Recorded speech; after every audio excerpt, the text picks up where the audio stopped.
All right, we're live on YouTube. Warning, warning. Just a little warning. All right, going live on TikTok. Did you get oh, we'll just talk about that.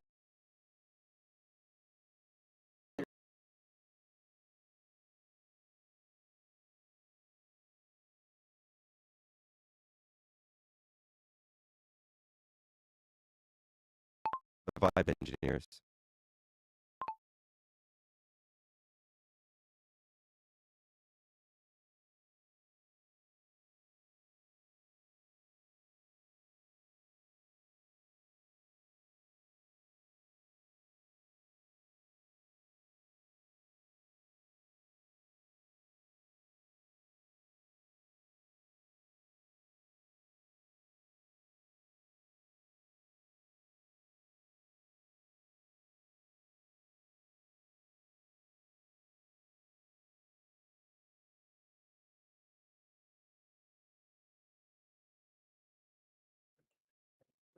Put in there. TikTok. Oh,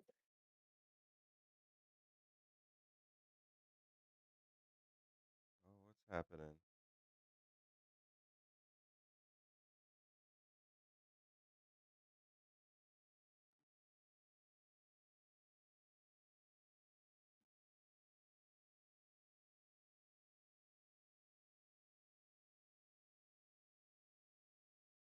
I got everything crashing out.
Did that Fourth Galactic video together, and I'm working on a song with him too. Nice.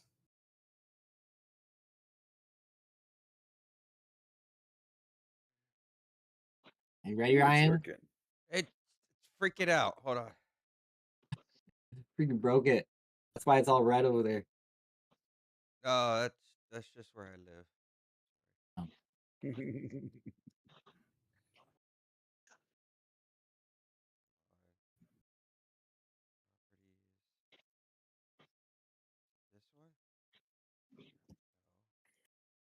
This one? No. This one. There we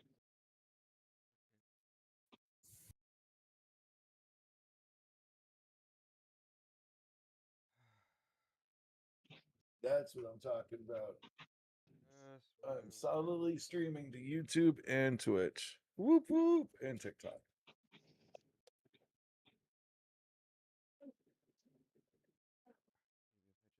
Maybe if I just remove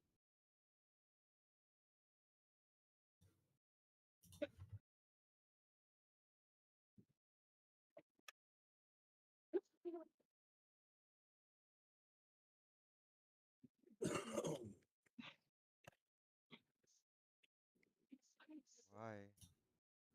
broke it.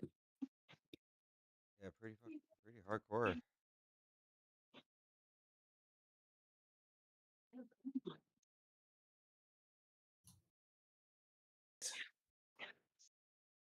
Good, good, set. I got life restricted. Ha! Ha! I didn't do nothing. I just sat here. It's like me. And I got live restricted. So. Fuckwits always reporting me. I guess they have a bone to pick with you. Oh, papo! You know Oh, what? You know what? I got a bone for y'all to suck on. It's my pinky bone. all right, we're live on TikTok. We're live on YouTube. Hello, welcome to the Vibe Engineers, Live on Twitch. episode 4. We have some amazing guests joining us today as we zone into different AI controversy topics and some other fantastic news from the platform and some special guests. So we already know our regular guests on the show, so we're going to introduce some special people we have in here today to kind of just set the seats before we dive into some topics. Uh, First up is going to be Melanie Hart. Say hello to everyone. What you're about. Give us a small little briefing. Everybody, I'm Melanie Hart. I'm a goth girl Lolita who loves singing, gaming, and making everyone happy. And I'm so excited to join this platform and get my lives going and make new friends along the way. Oh, we're so excited to have you, Melody. We got Blacklight over here joining us today. Hey, Blacklight, give us a small little summary for the viewers that have no idea who you are. An artist out of Portland, Oregon, making generative experiences and combining real world art with AI. Fascinating. Wild. Well, thank you all so much for joining us. And of course, we got our our second co-host right there, Mr. Bone Man, in the studio. What's going on, Bone Man? How you waking up this morning? You crawling out of the grave? Oh, man, this is definitely a perfect day to crawl out of the grave and chit chat with everybody. Fantastic. All right. So we have quite a couple of things to get into for today's show. We got a nice little guide to kind of make sure that we're following some talking points. Make sure we stay on track. Let's see. Bone Man gonna keep up with all the questions and everything as well, right, Bone Man? Sure. We'll go with that. You know, not that green. Oh, hey, Troy. We got a few people joining in from the chat. Welcome in, chat. So, Damn, somebody aggressive with a keyboard. Oh, that's me. Sorry. so yeah, we Eating got. it like it owes you money. Where should we start today, Bone Man? You know, I got so much news on my shoulders. I'm sure everyone's been so busy this week. I don't know about everyone else, but it's been such a productive week in the world. So where should we start out? Where's the good stuff for this?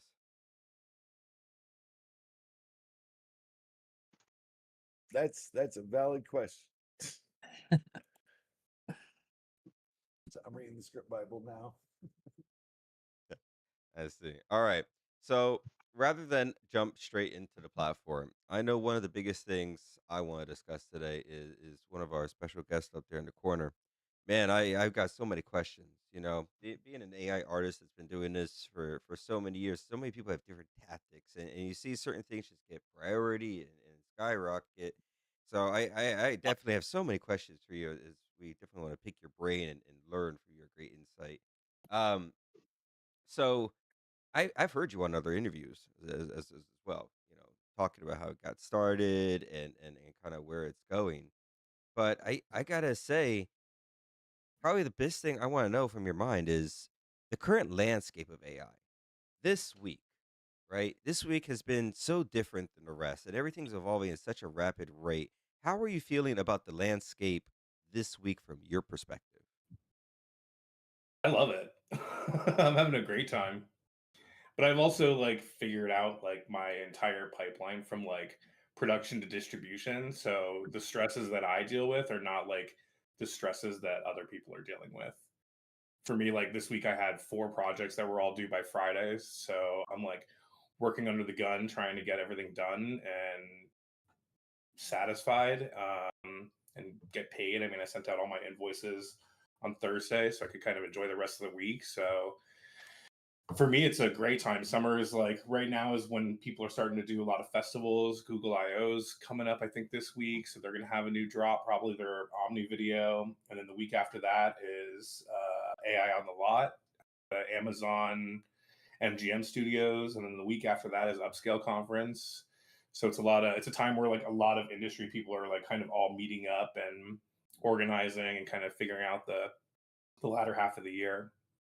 But it's been busy. I'm tired. Oh, interesting, bro. Perspective. Essentially, you got your pipeline so laid out. Right now, your thing is probably scale and hitting these projects and delivering them Mhm. and really kind of putting yourself to the limits when it comes to probably pushing the technology. You said you're even making a game, if I'm not mistaken. Is that correct? Mhm. Yep.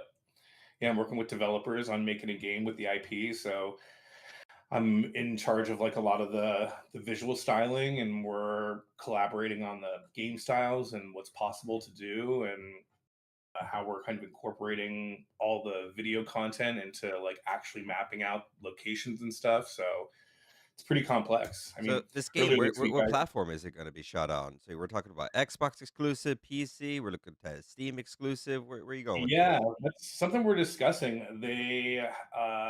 Actually, one of the questions came up for next steps is like mobile versus web/PC, and kind of deciding what the trade-offs are. I think probably I would prefer like a web or PC game over a mobile game just because of the scale. But all things up for negotiation on how we decide to move forward with it. Interesting. So what I'm really hearing is that when your IP got licensed out, or is it more that someone's looking to do a project? You even register out your IP like that because you're AI. What's been kind of some knowledge for that when people, some of our audience or even us in this room have characters that we've created? Are we missing a step on what we're doing with our brand and our IP that maybe go under our noses? No, I mean, I think it's just about developing it further. I mean, I've been doing Route 47 for a year and a half, and so it's like 28 different shows. Those all have different characters and formats and kind of a world that they all live in. So it's just, the further you go down the creation like pipeline, it has to tie in together. So if you're just creating things like as one-offs and they don't have a home where they all live, then nothing ever is really like tied together. But in my case, I kind of built like the universe first and started developing individual stories in that universe.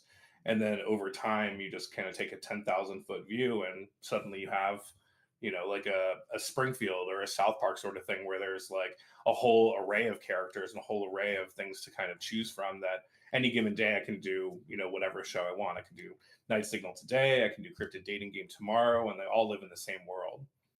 So it's really just about like expanding it and taking it to the next step. Like if you make a video about a character and a story, well, what's the follow up to that? Like encrypted dating games episode, like in that, I have I think like 32 episodes of that single game format, and you just repeat that process over and over, so it becomes easier. Some of the episodes that I sold like within the IP, and like you're right, it's licensing. Like this week I had one of my TV partners, they wanted 3 episodes of Mysterious Planet. So I have to bang out like 20 minutes of content in a day.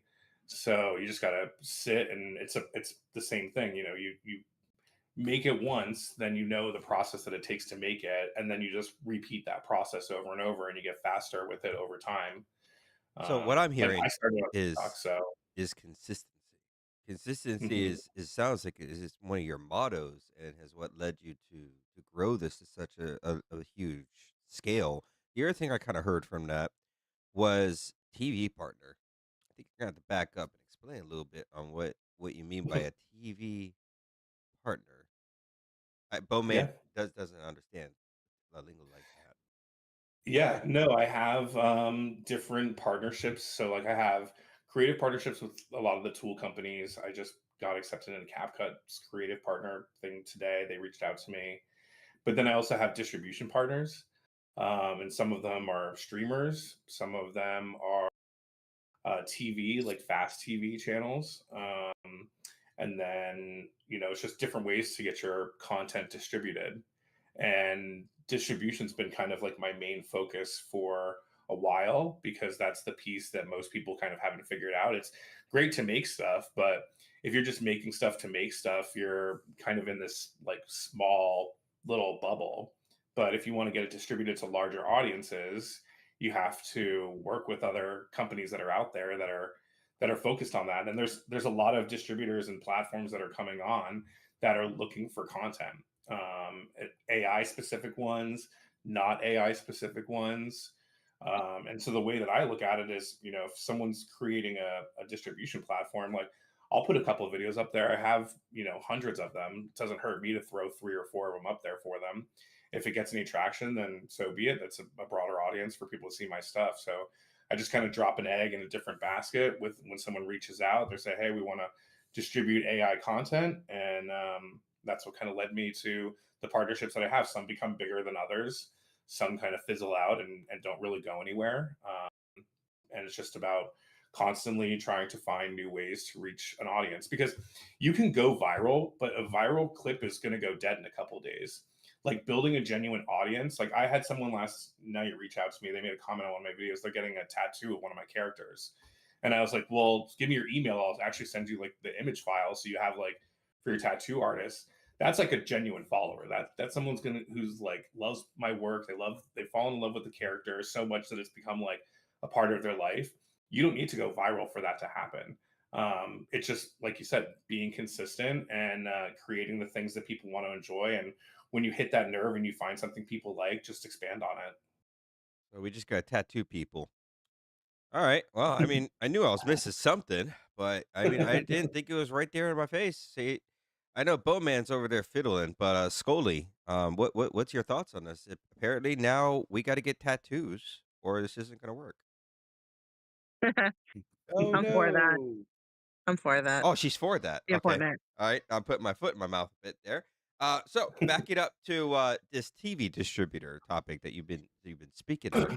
You make it sound so easy, like you just a platform responds, so we just shoot one of your videos right into the hoop and another one and another. Um, I don't know. When you gave me your estimates on how much money you're making with your AI content, it kind of feels like you know someone at the top. You networked in to be able to make those type of deals, or your Mhm. name's being passed around internally for those type of connections. I don't think those connections are really out there, or they more found you. Could you give us some They more find light me. on what they found you? All right, Yeah. so putting your content out there kind of set a net, and Hmm. these people were able to find you, and then you were able to close those deals, and because of your Hmm. consistency is where you're at that point. So one of my questions following up that amount of data then is, so how long have you been going with this? When was the start I date? mean, When did three this plus this years. start? Yeah, like 3 plus years. I fiddled with AI for about 6 months before I actually made like the Blacklight brand. And then, like you said, with consistency, like brand consistency is huge. So, like, if you look at Coca Cola as an advertiser and arguably like one of the best, large brands that's been marketing for 100 years, it's consistent in their branding for the most part. Same thing with social media. Just because my largest audience is on TikTok doesn't mean I'm going to not put stuff on Instagram, which is like my lowest audience, and the name that I have on all the platforms is exactly the same. So if I just put at Blacklight AI and it's every location, no matter what social media you're on, you're gonna be able to find me. And I think like as a creative, like all of us are kind of dependent on social media and it's somebody else's algorithm. And so what goes viral and what doesn't isn't our decision. It's up to the algorithm and how it decides what content is getting pushed and what content isn't getting pushed. And so you almost have to transcend any singular platform just to be recognizable. And by keeping your branding consistent across all platforms, you suddenly transcend any singular platform. Because there's content that I push on Instagram that I don't push on TikTok, and there's stuff I push on TikTok that I won't put on Instagram, and then I won't always upload to my YouTube channel, because it's just different audiences. So it's kind of learning how audiences react on different platforms. That's a great topic right there, right? So different platforms you have to treat completely different. You can't just take the same video, throw it out on the platforms, and expect them to engage, right? Each content has Mhm. to be directed or crafted for that one type of platform. You got to understand what that platform is about, right? And it's taken me a while even to kind of get that down. But I think definitely one of the big differences is I have to constantly switch. I can't lock myself in something for 3 plus years. The amount of characters I've gone through. Oh my god, homie. I just have to keep switching because it feels like I'm not on the money. It's something that isn't ready to be sticking with. Even now, I'm making 2 exclusive movies. One of them is outrageously spicy and X-rated, just a thriller to make it dark. And then another one's cartoony and quirky, right? And as much as I could split the brand into this and have it under one name, it is going to cause brand delusion, right? And it's not going to have the same power of someone that is consistent with it. So I think for everyone watching, I mean, especially everyone here, it's such an important keynote to take away from things is that when you have something and you put in that much of consistency and you build a universe around it and then you start learning how to use these platforms to engage in building an audience that retains to the point of getting tattoos or following along or reaching out for different opportunities. It just takes consistency, right? So that's fantastic to hear. What a great story to share with the audience. So we're gonna pivot a little bit. I definitely got more questions for you. I absolutely do. Um, Especially on what you did to YouTube, because I know they demonetized you for a second with the rest of us, and you did something to Mhm. get back. We're gonna circle back to that. Make sure I don't forget about that. But Bone Man, it looks like you're having a partial seizure. Are you okay? Pretty much. Yeah, I'm good. Just keep going. Just keep. Oh, just me keep going. Well, I mean, you could always drag mine in there. I'm actually I don't have curious. the host thing. I don't have any of that. So Wait, eh, did we not share the nobody sent file? it to me. Yeah, nobody sent me the file. Now my chat's laughing at me. Ah, bruh. A low moment right there. Um, I mean, my Claude closed. Um, well, then, Greg, all right, Yeah. I'll just keep this going. Um, Hearing all that information, none that's coming to your mind because you got a guy sitting next to you that's got his deals down. He's got his distribution down. He's got video games coming up. He's making in the golden forest with the end game for all this. And what comes to your thoughts, dude? Because you're someone that makes music videos, and I don't know if you've seen Yeah. his content, but man, what powerful content it is, right? So, Greg, what's your thoughts after hearing all that? Um, well, I just had like a few questions. I create my character. It's like an alternative of myself. Now, should I expand with him and just create like a whole universe with him? Everybody knows me for the wild, the crazy, the booty, the ass, the titties, the swearing, whatever, the colors. Should I just like start expanding his universe, or should I just start over and start? Because I've been doing it for like 3 years too. Yeah. But when I started, I did a little bit of everything. And now I'm starting to get into the mode where it's my alternative self. Now should I create like stories upon him? Yeah. Expand on him. Okay. So you Okay. already have the character fleshed out, right? And so Yeah. now the character, think about just like in life. Like when you are meeting somebody new, what are the questions you normally ask somebody? It's like, oh, what do you do for a living? What do you do for fun? Where do you live? Like, what's your life like? You know what I mean? So you have your character down. So that's the easy part. Now tell us about his life. What Okay. does he do? Where does he work? What are his experiences? What are the things that happen to him? And then Yeah. as you do that, think of it like concentric circles. So like say he goes to a location, now he meets a new character. What's that Mhm. interaction with that new character like? Well, now you have a new character in your world, and you have to think about like what are the rules of the world. Right. So like in some worlds, people have like the grass isn't green, it's purple, and everywhere you look, it's purple grass. And every Right. time they do a video outside, it's purple grass. That's just Okay. one of the rules of that world. So it's thinking about like, what does your world look like, your universe look like? What are Hmm. the rules or the confines within that world? And then what are the stories that happen in that world? Maybe Okay. certain things happen. Like maybe there's someone who is in this place and they woke up accidentally, and where they're from, all the grass is green. So they become neurotic and they start painting all the purple grass green. Right. And now Right. you have a story of this person who's just neurotic out there, like with a paintbrush, painting every blade of grass from purple to green because they can't handle it being purple. That's Okay. just one like sliver of that. And I think when you start treating video as like a window into your world, it Hmm. makes it easier for you to start expanding on those stories. So Okay. like, and you're showing people a slice of that world like every day. Yeah, and I do it like every day with the same character, Yeah. I did that after hours one where he's making out with the girl and smoking weed and Yeah. So maybe yeah. you should do another one and the girl comes back and she's like, "You took my phone." You know what Yeah, I yeah. mean? Like bring that character back. Okay. Create some sort Okay. of dialogue, some sort of tension between those characters. Okay. And then Thank you can you. expand on it. Thank you. Cause yeah, yeah, yeah. Interesting. So you're saying go along with those characters, but I got to put Sen out there. How do you know when character fatigue sets in? Or maybe this character isn't right for the audiences, or this character's not getting a pulse. Yeah, you just kind of look at the metrics of it. I mean, there's characters that I've made that I'm like, nobody's gonna like this, and then they like love that character. And it's about, your own conviction with it. Like I've had characters that didn't perform well the first time, and then I make another video with that character, then suddenly people learn more about that character and they begin to like that character. Then they see something happen to that character and they become more emotionally invested. So, there's a lot of characters in media that we hate, right? Like I think of Jack Nicholson in movies where he's, you can't handle the truth. That guy's a fucking dick. But I love Jack Nicholson as an actor, and I've loved him in other stuff too. So just because someone hates a character doesn't mean that that character doesn't belong.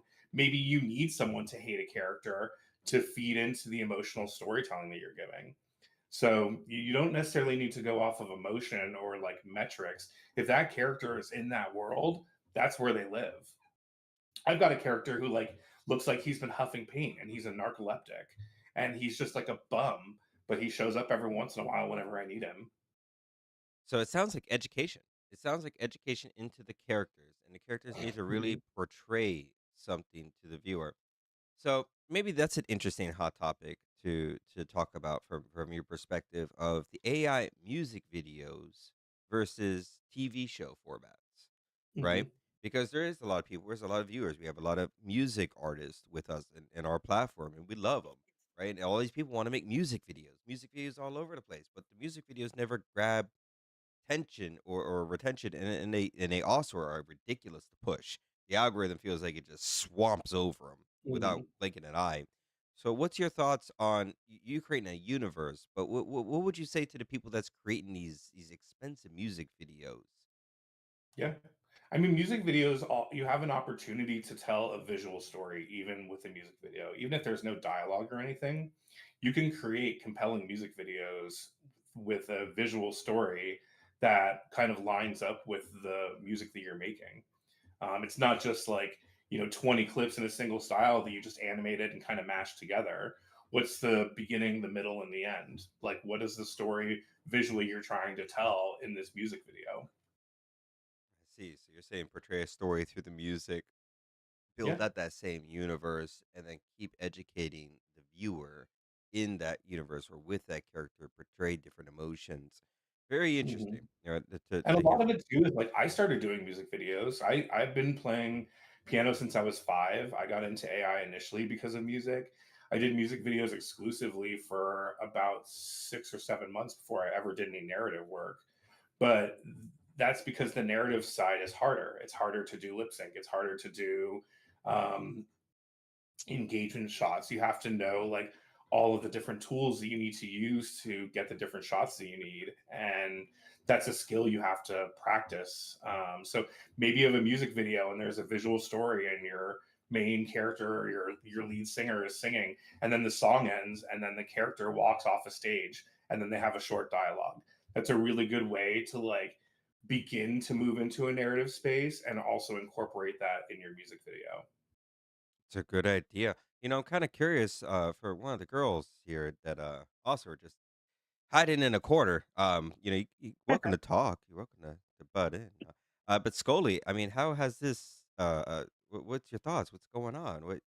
I know you got something to say. I mean, you just heard him, I think, lay out the magic formula for all of us. No, I agree. I try to storyboard any video works. I think that imagery is super important, especially since we are working against a lot of things as AI artists. I feel like we need to offer a little more, via video for our works. I do. I agree um, with developing a strong story. And even in your song lyrics, too, you need to have imagery for the listener. What keeps people listening to the story and your lyrics. Absolutely, wise words, Scully. Wise words. Um, Melody, what? You busy over there? You still with us? Ah, fantastic. So after hearing that, what did you kind of take away from it?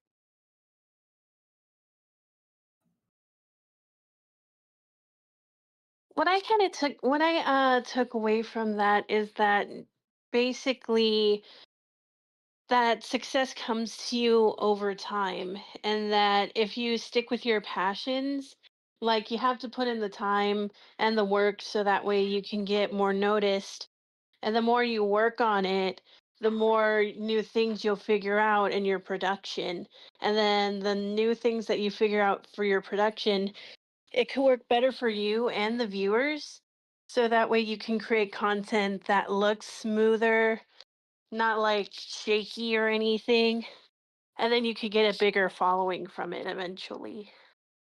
I mean, yeah, that's a great takeaway. I mean, that's definitely what I heard as well. We got to stay consistent with it. And Blacklight, I don't know how much you know about us, what we've been doing, but we got a baby, about 4 weeks old at the moment. Been working on it for around 6 7 months in the oven, and we definitely got a platform that we have such high hopes for at Reactive Vibe AI. If you got AI music or you got AI films, we are building the platform of the future. Um, so maybe Blacklight, maybe you've stumbled upon the site, maybe you opened it up, maybe you completely ignored it. But what's been your thoughts? How you stumbled upon us, or is this more you just saw one of my content pieces, or was it the podcast videos? Because I've been watching your content for It was the years now. podcast. I'm just saying, it was the podcast. He knew who we were. No, no, I'm kidding. Nah, he's been drawn in by the carnival soul. You know that. Yeah, no, I saw the podcast. Like everything, you check out what everyone's doing. I'm not in a vacuum. I see what everyone else is doing. A lot of times, I'm just like so focused on what I'm working on that I get like tunnel vision. I'm not really good at like social media. I don't have any like personal social media accounts. I just find it to be I don't know. I don't like to spend a lot of time in front of a camera. I've never been like a very social person to begin with. It's very kind of draining to me. But yeah, the platform's super dope. I see you guys are making some growth on it, and now is the time to build stuff. So a lot of it is like compound growth is something that like you don't really learn about as a kid, and it's kind of a disservice that we don't learn about it. But 1% better every day means at the end of the year you're over 3 times better than when you started. So if you were to improve yourself just 1% every day, just change one small thing, by the end of a year you're going to be at least 3 times better than when you started. That's a great thing. I I maybe. absolutely agree with that sentiment. Yeah, and maybe we push ourselves a little too hard trying to, we just think one day we're gonna wake up and just, oh yeah, 400,000 users.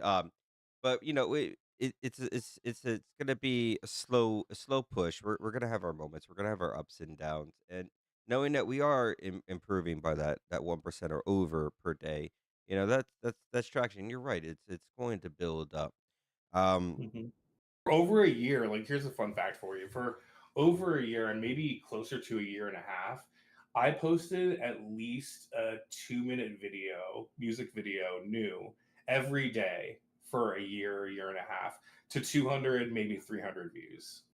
And I never woke up the next day and said, I'm not going to do that again. I just came up with something new.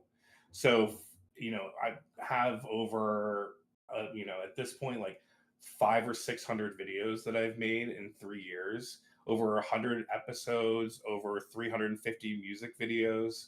So, like, it's just keep showing up, keep doing it. You never know when your audience is going to find you, and you never know when you find something that people like. Like, did I think 3 years ago that making the weird ass shit that I make was going to be the thing that I was known for? No. Like, I wanted to recreate more like day glow, like nightlife stuff that I enjoy. But just because I enjoy it doesn't mean that the audience enjoys it. And if I made something that has now resonated with an audience, like, the most powerful moment for me was when I was getting comments that people would say, like, oh my God, my show is on. Shut up, my show is on. When someone takes ownership of your content like that and they like it like that, it's beyond you at that point. So, like, now I think there was a point where I was like, oh, I'm going to make a storyline where I kill off this character. Well, if everybody loves that character, why are you going to kill it? You know what I mean? Like, it's beyond you at that point. And so then there's almost a responsibility to, like, show up for your audience. And you talk about character fatigue, like, I worry about that sometimes with some of my characters. So I just don't make that piece of content. But then what do I do to fill that time? And how do I keep my audience entertained if they maybe don't like this other character that I really love? And it's like, well, just expand that other character's lore, show it how they kind of like are related or how they are interact in the world together. And then you just kind of expand on it. And over time, like, your audience will find you and the things that they like will resonate. And I get asks for specific content all the time. And now I just make what people ask for. Someone this past week, they're like, I missed the night signal. So I just made a night signal episode just because somebody wanted to see it. And I was like, that's great. I don't have to think about what I'm doing beyond just the script at that point because people are requesting pieces of content that they want to see. So one thing that kind of stood out to me in what you just said is you make content for your audience, not for yourself, right? Mm-hmm. I So, make stuff for myself sometimes, but I won't put it on TikTok. uh, so you're more very focused, like on TikTok, on what goes to your audiences necessarily, Exactly. but you'll There's make different content. platforms for different things. Like, if I want to show off a tech demo, I'll do it on LinkedIn. Mm, Like, if I want to show piece of like TikTok is my, like, the audience there is mainly there for the entertainment. My audience on X is like mainly there for me as a creator and like learning how I think and do stuff. The audience I have on Instagram, they just want vibes. So they just want pictures and video clips and vibes. Those are three totally different strategies. So music videos that I make are like things that I make just for me. I'll post them on X and maybe on YouTube, but I won't post them on TikTok or Instagram. So it's interesting. knowing your audience. It's knowing your audience, and it goes back to that point of like, as a creator, you are not confined to just the audience you have in one location. You're going to be a creative everywhere, right? And so to transcend any of those platforms, you can make whatever you want, but when you're posting it, realize the audience that you're posting for. Use your analytics, see what your audience is. Like, I have a pretty good split right now. I think it's like 55 female, 45 male. And then most of it is like in the US. So US content with a pretty even split is going to be the things that I focus on. If I had like a larger following in like Korea, I would probably incorporate more K-pop and things that I do in that. Like, know where your audience is, know what those audiences like. Like, TikTok will tell you even sometimes, like, people that watch you are also watching this. Check out what that content is. Just see what it is. Is there a way that you can incorporate some of those same themes into what you're doing? And if you can, then do that because people that like you also like that stuff. It's going to resonate with them. So this is where I'm going to say I told you so. Reactive. I told you fans are important human beings. Fans are everything. That, like, Yeah. the fact that I even have fans is like mind-boggling to me sometimes. And then I've gotten messages from people that have said, like, I've helped them with their agoraphobia.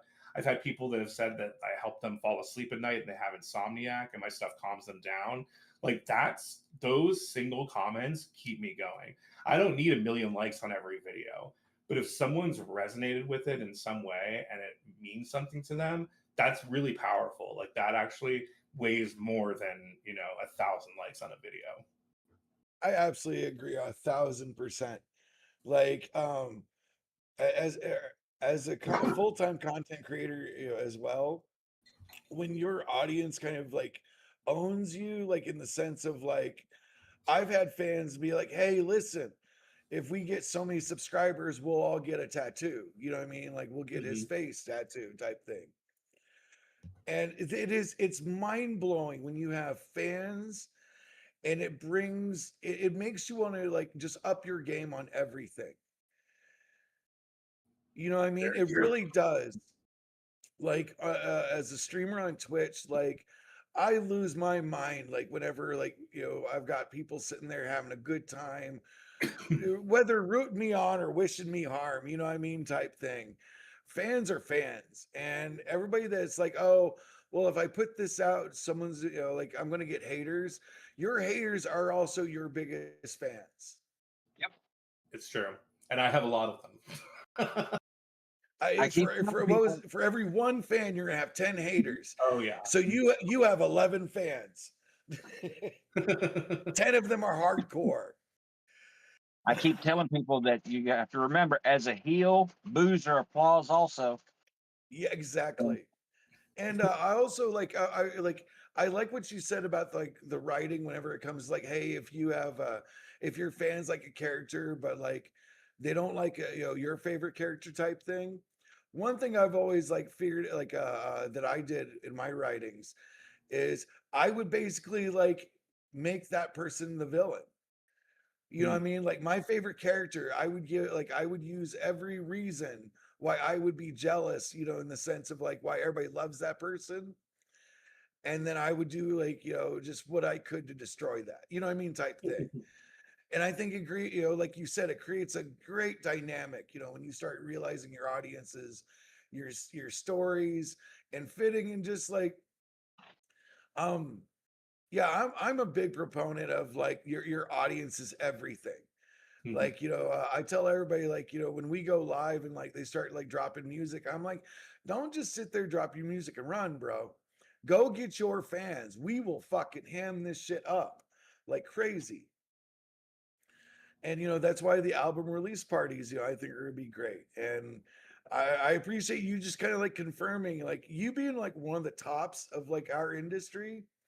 Hearing you say, no, 100%, if you're consistent, get an audience, know your audience, like that's all me reactive in mind has been telling everybody, and Hmm. hear it confirmed by someone like you, bro. Thank you so much. Yeah, of course. So I got I people wanted to bring up asking. something. Oh, okay. Go ahead, Scully. I heard about a story a few days ago about situation I want thoughts on, because it kind of has to do having Mike's an established audience and then Scully, your mic's cutting out, Scully. oh, I apologize. Hopefully this is It's not a better. it's not a professional live unless there's 1,000 screw ups. So Right. Well, I don't you're know how not a much you pro. heard, so could someone let me know when Just my start from the mic cut? beginning. Just start from the Yeah, just beginning. start from the beginning. So I'm bringing this story up because I heard about it a few days ago. I feel like it has to do with people have a dedicated audience already. So the story was the producer out of Europe that created a Japanese metal band called Neon Oni.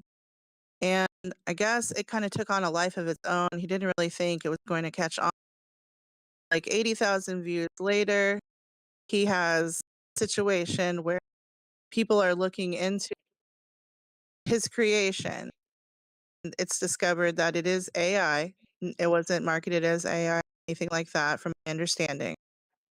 Now, because of, I guess, the response, band is becoming an actual human project and doing shows.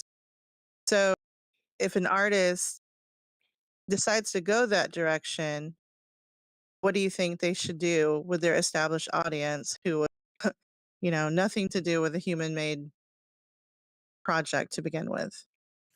I mean, just because something's made with AI doesn't mean that a human isn't involved. And yes, there are agentic programs that can make content right now, but they're not good.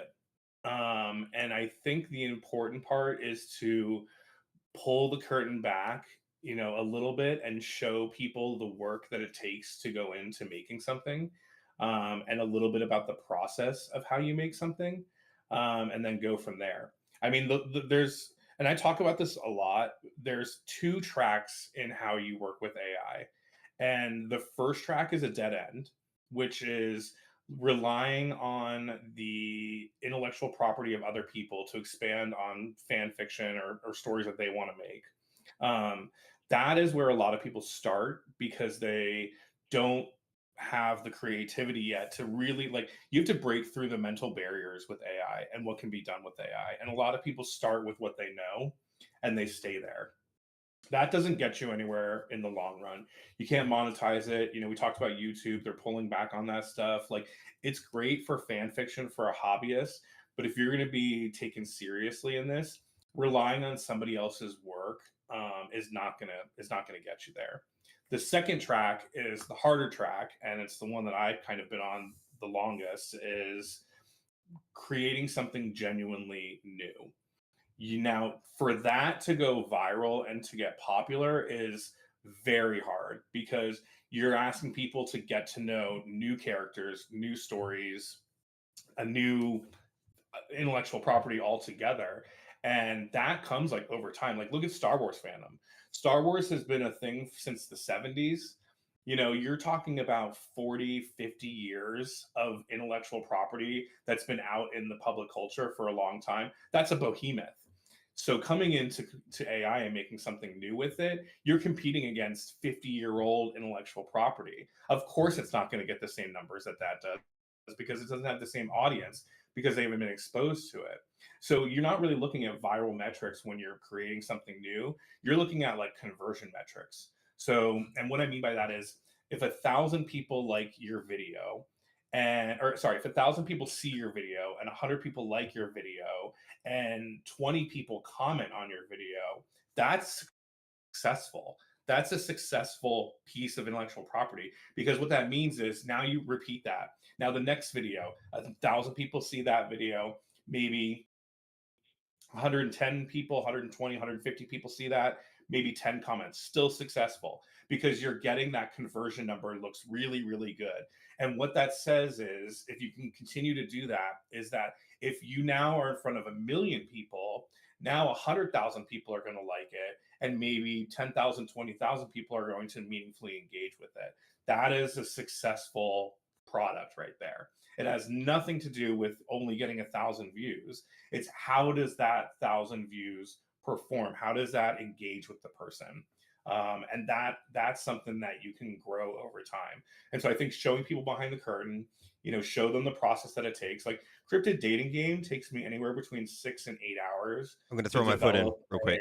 a I 5 to 7 minute I got episode. someone in this chat right here, and they got a question. They've been itching right here.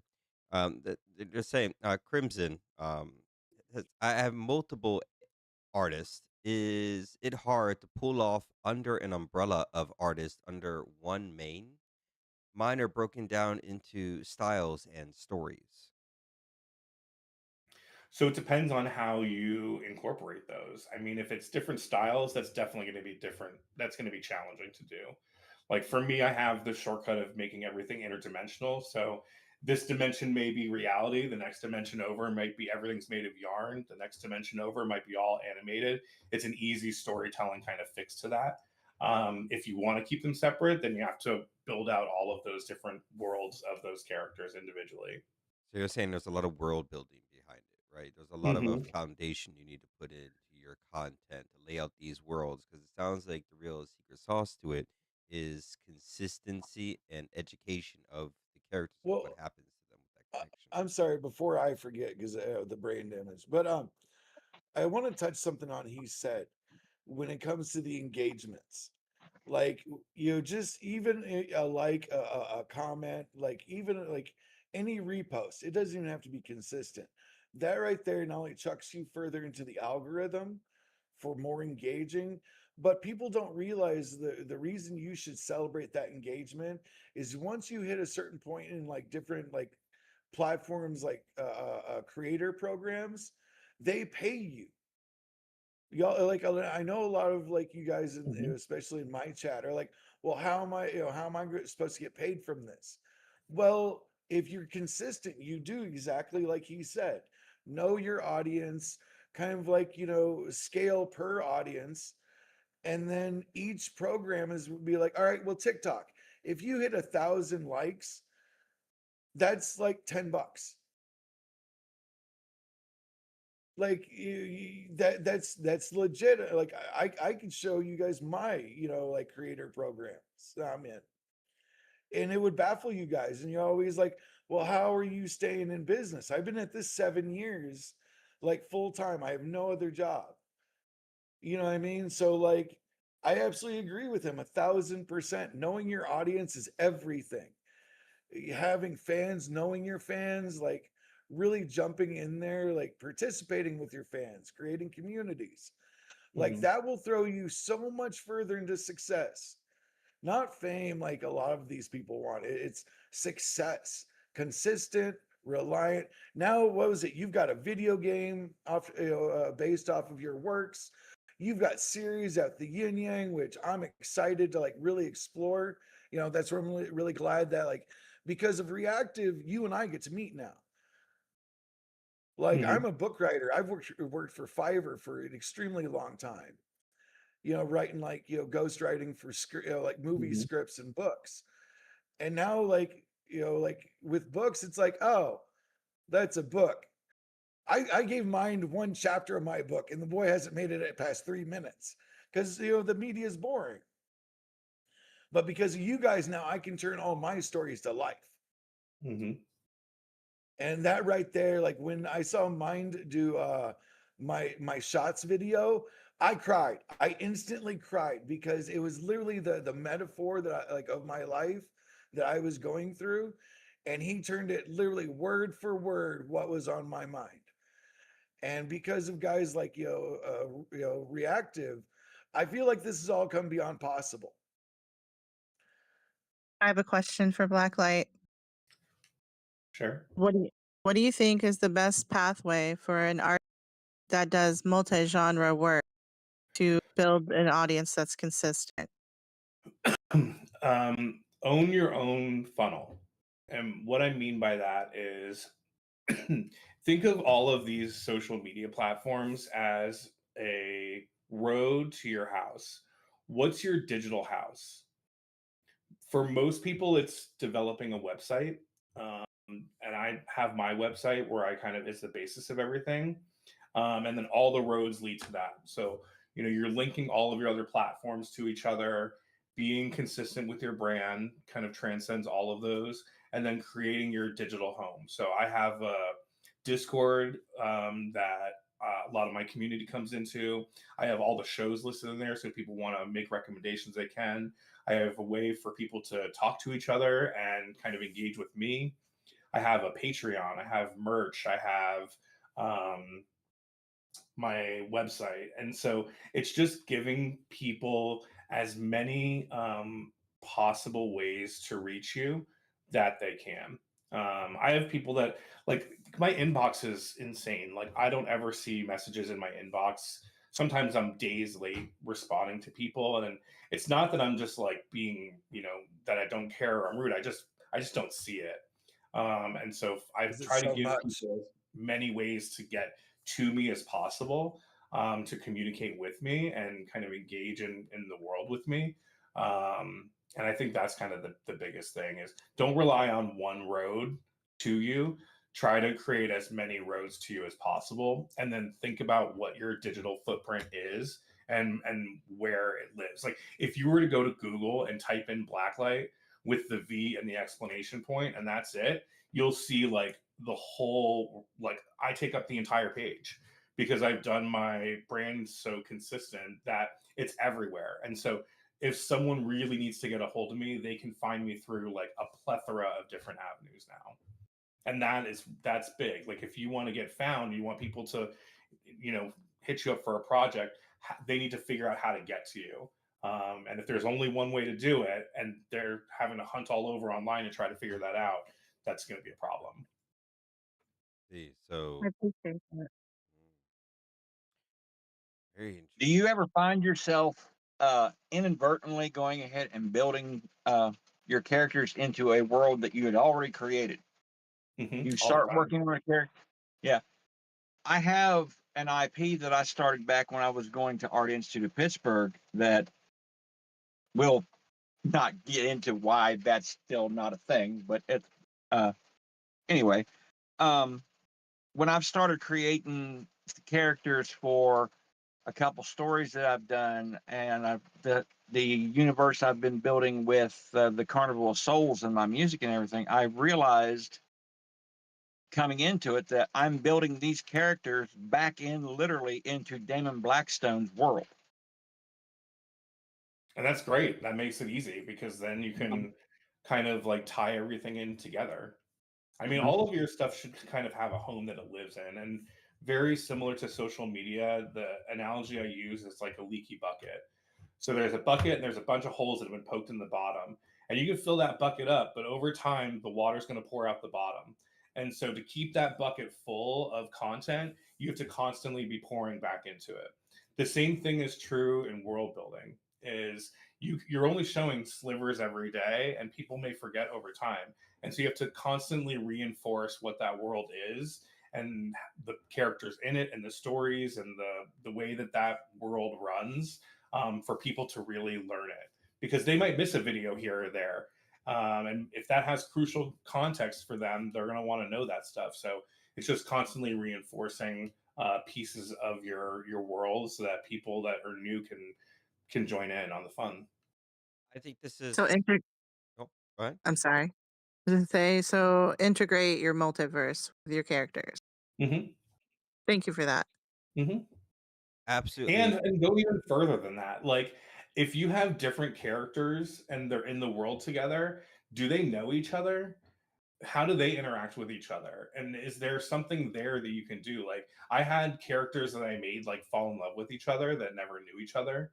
And then we're kind of like ripped apart. There's storylines and stuff there. That stuff is a gold mine for storytelling and creating a new content. I love that actually. I think it's great words. I think it's resonating definitely with our viewers, because a lot of people out there, they're just trying to figure out what they want to stay with, what kind of consistency they want to go to, what kind of worlds they want to build. So if you're listening right now, a lot of things to kind of recap is to be consistent with it, to develop like this bucket of content and flood it out. Because every piece of content is just you putting out your hand to make another connection out there. And if you keep going, you will essentially establish yourself. Now, one of the things that we're doing with our website is personally me. I'm fed up with the platform. I'm over it. Right. I'll post to them. My posting schedule is automated at this point. I don't touch anything. I just train these systems. Um, but what I'm kind of putting some eggs in my basket is doing pay to consumer, right? So we're working on certain pieces of content that are extremely high quality. These things are taking 5, 6 months to create. They are extreme high level of quality within these TV shows and movies that we're creating. And we're thinking about doing pay to consumer through the website. Um, have you had any experience with something like that being created or watched something like that happen previously that you were witness of? Yeah, I've seen paid to consumer content on AI native platforms, and the hard thing is that because it's so new, there is no what we would consider like in other like industries like a rack rate, and so rack is the standard rate for something, and so there is no standard rate right now for video content that a consumer is paying consistently. Um, but there is rack rates on the cost for the work to be generated. And so you could back out the math of your total audience size and the cost of production based off of views to get your price. But not a lot of people are doing that right now. And so it's hard to price what that looks like. So, for example, if it costs me, or if I charge $1,000 a minute of content, let me pull out a calculator real quick, and I make a 5 minute piece of content, that's $5,000 that I would charge for that. If I have 20,000 viewers, at $5,000, 20,000 viewers, 25 cents per, I was what I would charge someone. So it would cost a quarter for the consumer to watch that, knowing that I have at the ceiling 20,000 people that would view that. So if 20,000 people paid me 25 cents, that's $5,000. I would be able to make that work. So like that would be where I'm at right now for a consumer. Most consumers, when they're buying like media, they're like, look at like music downloads. 99 cents is, I think, what where most Apple TV and Spotify stuff is at of music. I have a friend of mine who just started a platform. I'm pricing my music at $2 a song for a download, mainly because I'm not out there releasing, thousands of songs like I do with my video content. My music, I take a lot more time with. I'm a lot more serious with it. So it's going to have a higher price point. But you're not going to get like when you think about it, like $2, okay, a couple people pay me $2. I'm not going to get rich off of that. I might be able to go out to dinner, might be able to get something nice. But you have to think about what the price point makes sense at scale, because people need to find the value in it. There might be someone who wants to pay $5 for an episode, but no one's doing that right now. And why would they pay for content when they can go on social media for free and just scroll away hours and hours at a time? So that market still needs to be developed out, and you have to back out the math from like a cost perspective and like a revenue perspective of like what you're trying to make based off of the assumed audience size. And then if it scales from there, like, so now you say 25 cents, right? I'm assuming if I have 25 cents, my normal audience is around 20,000 people that are going to view this. I'm going to make $5,000. That's great. Say that one piece goes viral. Now you have 1 million people paying 25 cents. You just made $250,000. Very true. Hmm. So you're saying pushing new style of content onto people is going to be a tough sale to It's a find tough sell, and value you need to in this. be realistic with your pricing. If you think you're going to make like a 30 minute episode of something, and you're going to try to charge people $10 for it, you're probably not going to get that. Like, think about old movie rentals. When even in the 90s, I mean, it was like $1.99 for a movie rental for Yep. 7 days. Interesting. Because, like I said, a lot of this stuff is automated in the background. Like last night Hmm. I developed my accountant and I made him very accountant-y. And that guy reviewed everything. He came back and he was like, "This ain't gonna work. You got a couple decisions to make. You either go to a subscription base or you up your price point on the pay-per-view, right? Hmm. So we have yet to really make a decision, but knowing that you're saying that it's going to be a tough sale, even as something at that quality, at those standards, no one has that enough retention to that world yet in order to make a conversion of a sale of around $10 would be too much of a price point. So which means that we will probably have to pivot into more of the subscription based Hmm. route in order to keep this idea somewhat of a pulse. Would Hmm. you So agree with Because that? you're also competing against fast TV, right? And that's the biggest market that for home consumers right now globally. And that, if you don't know, is like if you have a any sort of modern TV now and you have internet, you can plug the internet into your TV and immediately get television shows. They're going to come with weird commercial breaks and things that don't really, like, you don't see on cable, like gaps in programming, but it's technically free to consumer as long as you have an internet connection. And so you're going to be competing with those distributors. And if their product is free, essentially, that's the lowest barrier to entry there is. And so if you're going to charge a subscription or something, you have to provide the value for that. So what do people get for the subscription? So I'd say, hold on. So I have a question. I'm sorry, I don't mean to cut you off, Reactive. So I don't know if you want to answer this, but I'm going to ask it. So do you make ad revenue from like the different platforms that you're on? Nope. You don't make any ad revenue? I have ad revenue set up on YouTube, but it's like $5. I've been kicked out of a TikTok's creator program 3 times. I'm not currently monetized on any platform.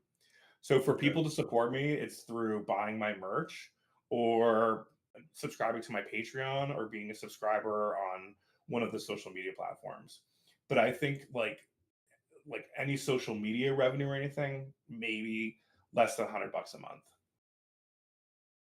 Okay. Wow. Wow.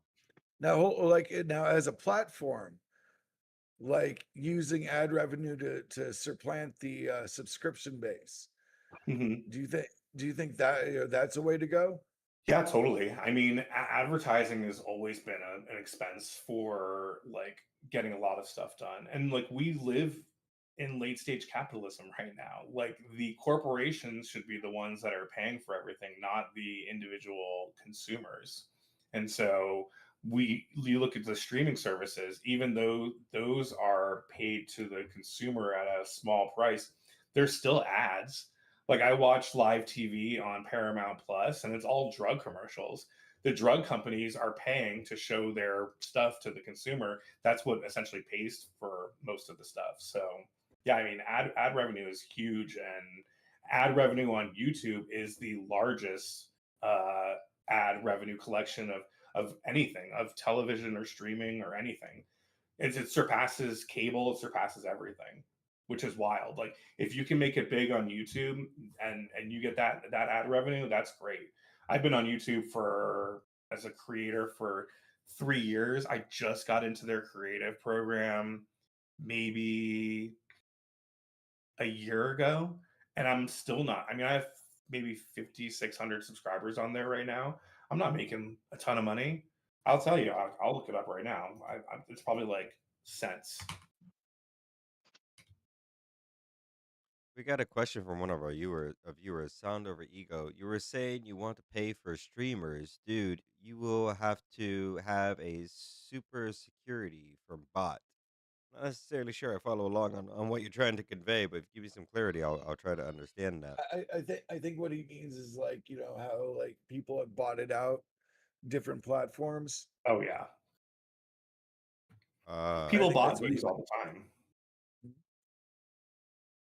okay. All right. Well, definitely. I mean that's like honestly the fact that that's been exposed like hardcore. Like there's so many groups that that have been getting like um the ad revenue from Twitch, from their like partner programs. So they bought the shit out of their live streams, and then they do it on YouTube as well. Or those guys are part of agencies like um I don't My think my a ad lot of people. revenue for the last 30 days is $10.58. Okay. I was saying that's because the platform made like way more in that ad revenue than you did. Totally. Yeah. So as a platform, like yeah, like the reason like the subscription based or paywalls are really difficult to fight against unless you have an already dedicated audience. I mean, you're competing against Amazon. 90% of like the good shit that Amazon has is free, Hmm. and they push that shit hardcore. And then And it's like, younger oh well, if you generations want just to watch a bounce from movie, subscription to subscription. yeah, exactly. And then it's like, oh, well, if you want to watch something like a little more unique, you have to subscribe to this. And then the subscription base makes sense because then you feel special, getting something that's only like behind the paywall. But there's enough free content for you to enjoy. They just throw ads in like beginning, middle, and end, like TV used to do. And then bam, they made what was it?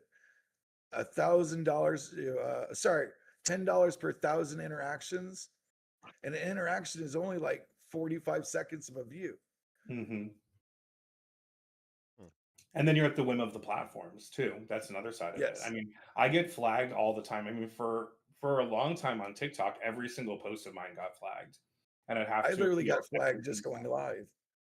Yeah, because mine's considered body horror, is what they call it, because it Mhm. looks abnormal and it's just never been seen on social media before, and they think it's grotesque. Oh man, that's wild. All right, so we're okay. Wait, sign over you go. But if you're planning to pay for reviews, you will have to deal with a bot farm, and Yeah. it's a big deal. So it looks like he has questions about that bot farm. And I that's a huge it's a really good point actually, because Mhm. if you look at Instagram, Instagram is the most botted platform of any platform. You can buy likes, you can buy views, you can buy followers. I look at large accounts on there, go just click on their follower counts and just scroll through some of their followers. Most of them are all bots. I mean, I have on X, I have someone that's been botting my account for 6 weeks, and I have to go in there every day and delete out bot accounts, bot followers. It happens on every platform. And then you see people, and then what happens is they will pay for that advertising and then point to their metrics and say, look how successful I am. And it's like, you're not successful, you're just spending Yep. all your money on this. And that's what's Yep. getting you visibility. It's a totally pay for play platform. And you know who the person is that's getting rich? Not you, Mark The Zuckerberg. platform. Yeah, and Interesting. so that's why those metrics, like I see some people that like just steal other people's themes and concepts and styles all the time with hundreds of thousands of views, 20, 30,000 likes. None of that means anything. The what you really need to look at is not the total number of these things, but how do those numbers relate to each other? If someone has 100,000 views and they have like 80,000 likes, that's fake. There's no way. Like you're gonna maybe see 10 to 20% like to views. And then Yep. from that, you'd be lucky to get even 5% comments from likes. And so if someone has anything outside of those ranges, chances are it's been botted. I see. Even the top creators in the space that are pulling like millions of views, the numbers always back out appropriately, and it is legit. But there's a lot of people that spend their way to success. Mm. Well, shoot, a lot of them have outed themselves. I mean, I can fucking name dump right now, but I won't. Um, Do it. hey, Evil Thermos. Hassan, Hassan Piker. Oh, I'm sorry. I'm sorry. Oh, Woo! I hit my green inhaler at the wrong time, guys. Sorry about yeah. that. Mm. So great information. I think we're learning a lot about all this. So we're going to pivot the conversation to a little bit to some other insights. So let's talk about the technology, right? Because you're also about that. You work with this technology. Yeah, So Sora 2 is dead. It had its time. It came. It effed everything up for us, and it died over in a corner. Yeah, we're I'm all glad it's clapping. I I think we're all in clap, but agreement I with ain't that. got no hands. Yeah. So R.I.P. homie. You messed up big time. Um, and now we're all pivoting mostly to sea dance. Mhm. So And runway. I would love to Yeah. hear from you because right now, I got two platforms that I'm all about. I got AI Creator U, which is one that we've developed. That's simple developed by hand. He's constantly updating it, and it's made by an AI creator for AI creators, and we're getting extremely high quality results out of it. It's very expensive. And then the other one we're really vibing with right now is Runway. Unbelievable Mhm. deal, $97, unlimited generations, with the C Mhm. dance and free upscaling with it. So great package deal for someone that doesn't have a ton of money to sink into it. So what are you currently using as you navigate the landscape of this tech? I have creative partnerships, I think, with like 13 companies. So I am constantly going back and forth. Different platforms have different quirks to them and certain things you can do. So C dance running on Runway is not the C dance that runs on, say, Artcraft or not the same Cdance that's running on another platform that's offering it, because they have different ways to interact with those models.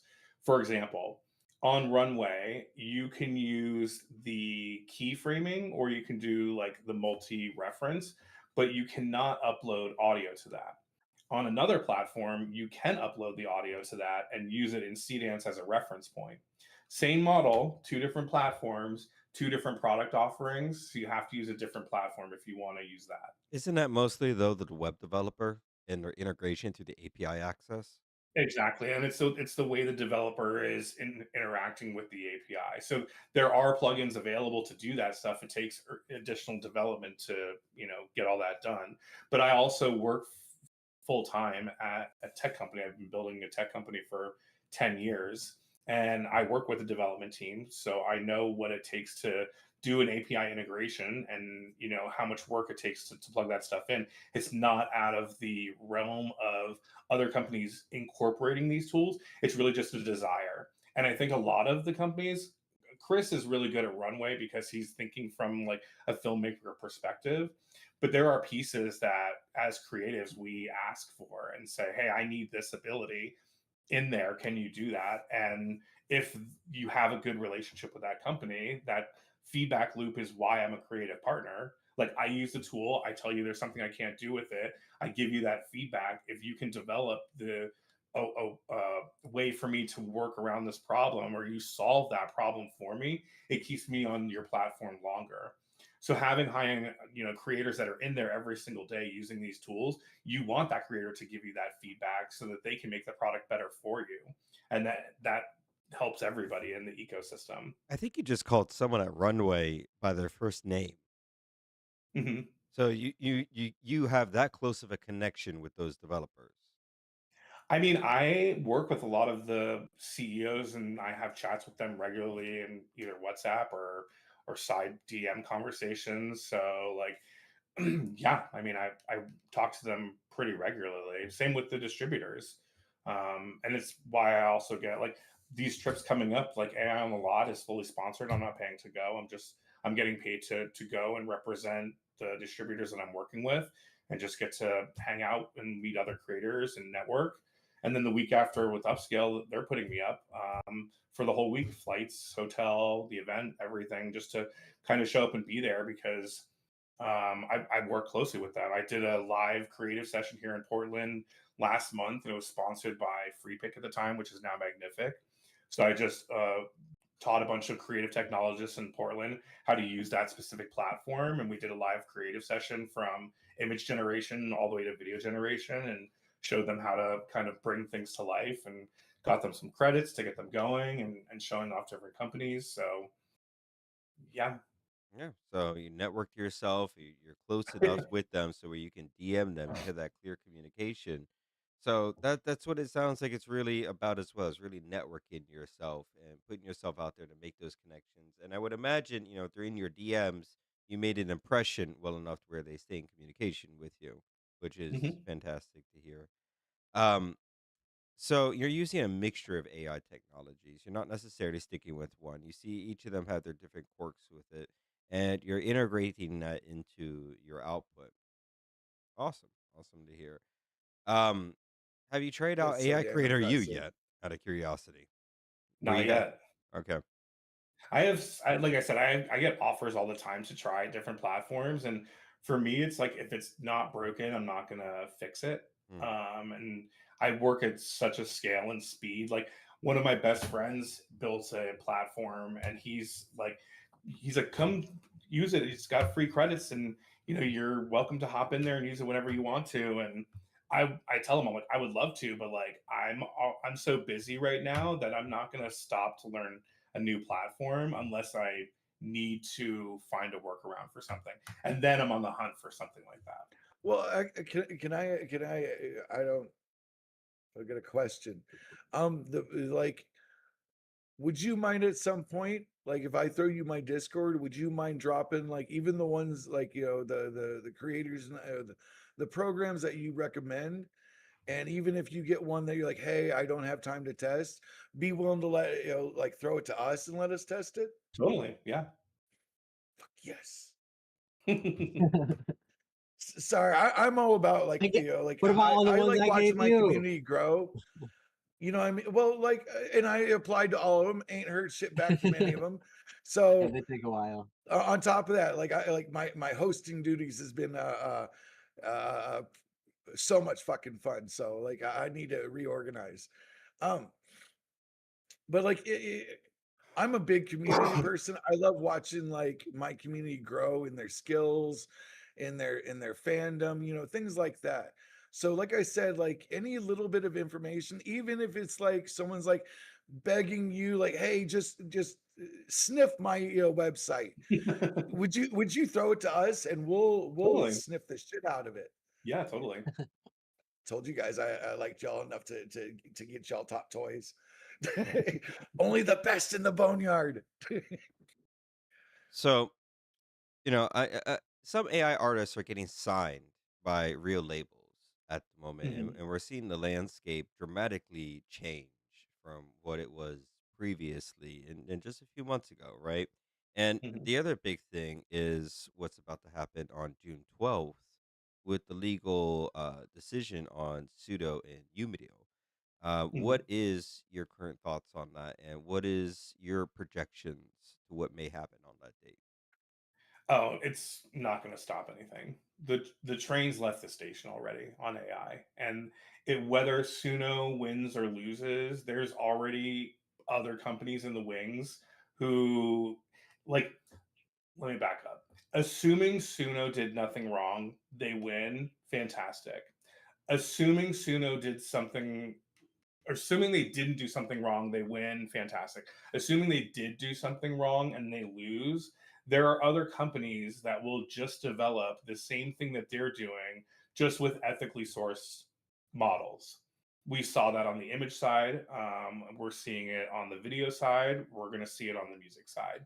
Like music theory is something like I've been, like I said, I was playing piano since I was 5. I've studied music theory for 10 years. That's something that can be taught from one person to another. That's something that can be applied technologically to develop music.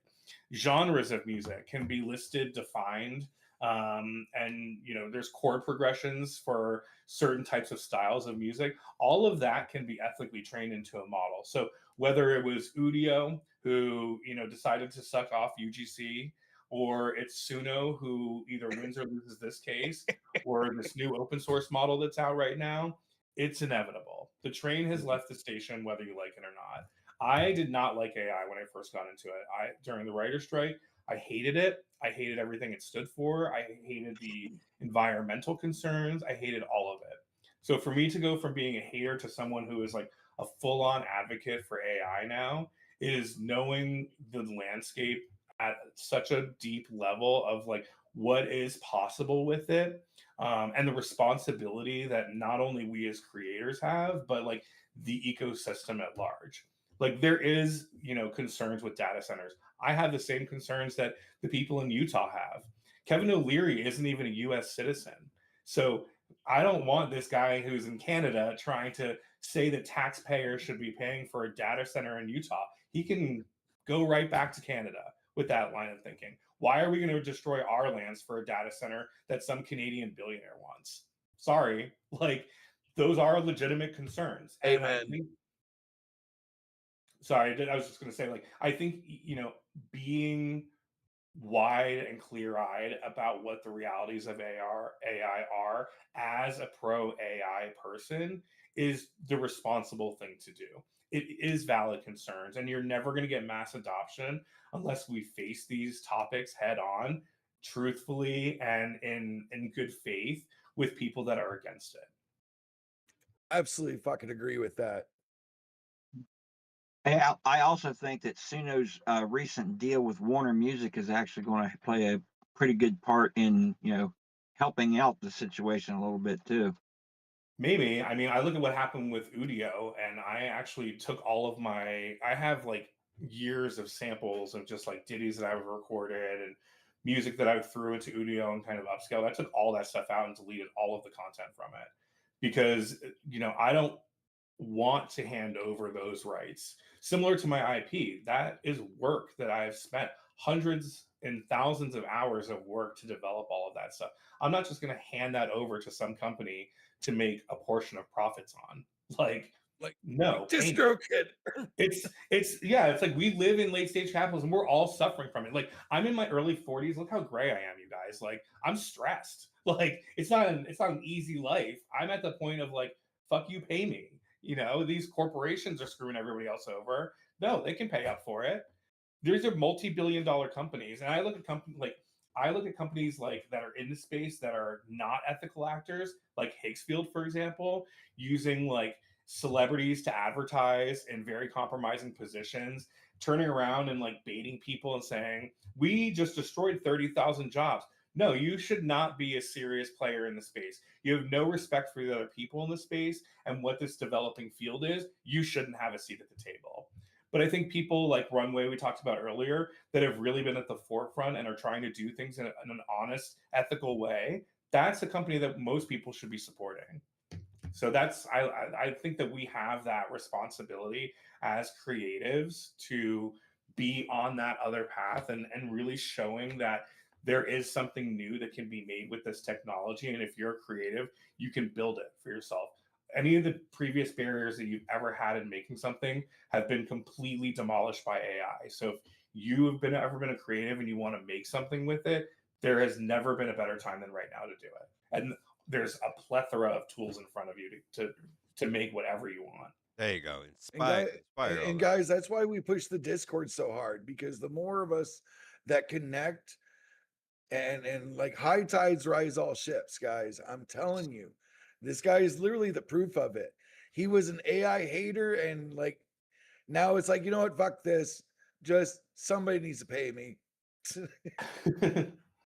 Well, and it's also showing a better way forward, right? I saw a lot of people in the space that were kind of just doing like cheap knockoffs of something else. And it's like, you're never going to win a hater over by doing the things that they hate, right? The people that say the big fears with AI is that you're just stealing content.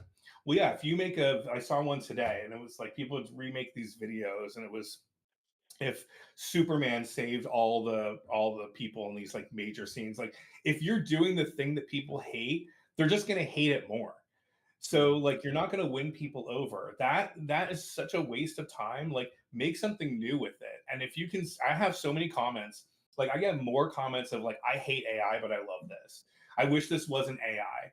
And it's showing people that no, like you just hate the way that some people use AI. And in my opinion is an unethical way to use AI. But there is a way to use this technology ethically and appropriately, and some people say I'm on a high horse about IP and things like that, but I really don't care. I think there is a right and wrong way to use AI, and it's an incredible time for the people that are doing it the right way. Couldn't agree more. And we have certain AI artists on our platform that are absolutely just making waves. An example would be like White Flag MV from After Eve. If you guys haven't seen that yet, it's out on the platform. Absolutely beautiful. And one of the biggest mind blowing things about this is they're doing it all on their cell phone. They don't have access to a computer. They're putting in the work, they're generating the clips, they're editing it together, they're making the music, they're writing the lyrics. And it's getting to a really beautiful point. And just like you're saying about develop that world, that character's been developing that world for a few weeks now, and they're really stepping up their game. And finally, we're getting a peek inside of what this character is about, what they're experiencing, their trauma, and really connecting to that character as they grow. So if you haven't checked out After Eve yet, you can head directly to Reactive Vibe AI in order to witness some of the amazing music videos and content they've been creating for Van this Woods is another good example of that too. Mm-hmm. Absolutely. Absolutely. Like that's ridiculous. That was soul cell phone right there. So one of the other things I wanna pivot to a little bit. And I'm not even sure if you're aware. Well, you're probably aware of this.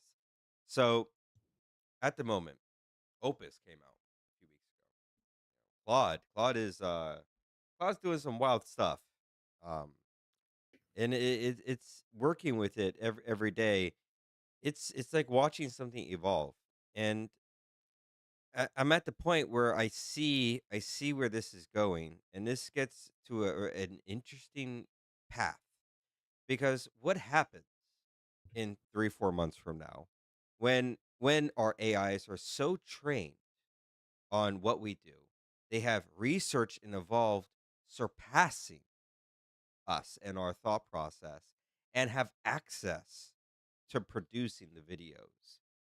At what point are we going to be left behind? And I don't want that to happen, right? I would love to always be in the driver's seat, but being realistic, what happens when a large corporation also does something like this? How are they just going to start making people up? Is content going to start being self-generated completely by AI in our coming future, or or near future 10 years out there, or something like that? What have you dabbled or seen the level of automation that we're actually at? And I'm talking Claude, been working with you, evolving to a point, integrated through Higgsfield API, is editing the videos, posting the videos, reading the algorithms, going through the data, going back, evolving itself. So I would love to hear from you on where you think this may go in just quite a few months or even our near future. I Yep. mean, I mean, Isaac Asimov and Arthur C. Clarke kind of seen it happening back in the 60s and 70s. I'm not I afraid of think it. it'll, honestly, I agree. I'm not scared of it either because I think it'll reset. Because one, it'll only learn what you teach it to a point. And so like once it starts producing the same shit over and over and over, it'll kind of be like with the music. Oh, like why is like there's so much competition between like the modern music and the AI music? Well, Mhm. you have people writing from the actual like heart, actually trying to do something, where like music on the radio is just like basically it is AI. I mean, it's the same shit over and over and over, like with this like the slop AI videos. I think the whole thing will reset and then Mhm. people will appreciate the human connection to it. There's a race to the mean, right? And so like there's a certain formula that if you follow it, it's going to get traction. But when that happens, it's so homogenized at that point because it's running through a computer system. Like I can tell when someone's using Claude in a script, and the best stories have always come from people's lived experiences. And that's something that is never going to be able to be replicated at a personal human level. And those tropes and stories that come from that can will never be at the same level. Like the machine will, unless it's a machine that's been running for 30 years and has had its own quote unquote lived experience. There's no way that you can replicate that. Like even the things that we have now, and that's going to be the outliers that I think Bones is talking about here, is where like when everything is done agentically, it's all going to kind of converge into this mean and this standard middle ground that's very bland and basic, and it's going to become repetitive really fast. You'll be able to recognize it really fast, and it's the uniqueness that comes from the human injection is where the creativity lies. I mean, we see it now. Like I see people follow like the advertising path and some of the videos they make. They're boring as they're boring. They're not entertaining to watch. Like it's you look at commercials, they all look the same. When everything looks the same, people look for something that is authentic and human. And I think we're going to see a return to physical spaces that we haven't seen in probably 20 years. I am already seeing the redefinition of like an art space where it's becoming more interactive.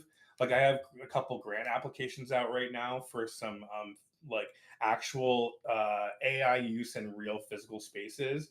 And we're looking at different use cases on how to use AI video in a physical space where people can meet together. So I think even just the evolution of media consumption is going to change. See, I agree with you on that one 100%. I think that a base, because basically, like what everybody used to do, like entire like film stages for with green screens, like with the show Spartacus, that was all green screen. You know what I mean? Like it was just the whole sets were. I think AI is like the next evolution. Like how we went from prop work, like physical props to CGI. You know what I mean? I think AI is the next film evolution in that. Yeah, totally agree. Absolutely. And I wanted to bring that up. Action movies are gonna be amazing.